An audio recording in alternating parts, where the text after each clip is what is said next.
Ration card లబ్ధిదారులకు good news. 3 నెలలకు సంబంధించిన బియ్యాన్ని ఒకేసారి ఇచ్చే సాధ్యాలపై రాష్ట్ర సర్కార్ కసరత్తు చేస్తోంది. రాష్ట్ర వ్యాప్తంగా భారీ మొత్తంలో బియ్యం నిల్వ చేసేందుకు అధికారులు ప్లాన్ చేస్తున్నారు.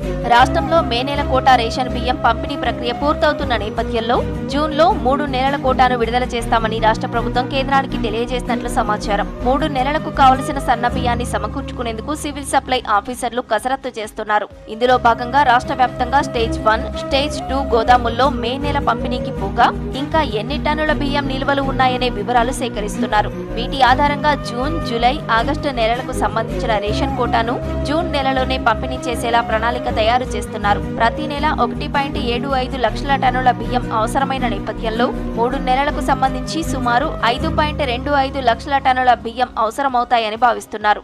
రాష్ట్రంలో సన్న బియ్యం పంపిణీ చేస్తున్న కారణంగా గోడౌన్ల నుంచి సన్న బియ్యం నిల్వలను సమీకరించనున్నారు. ఈ క్రమంలోనే సన్నవడ్ల మిల్లింగ్ స్పీడప్ చేయాలని మిల్లర్లకు సివిల్ సప్లై ఆఫీసర్లు ఆదేశాలు జారీ చేశారు.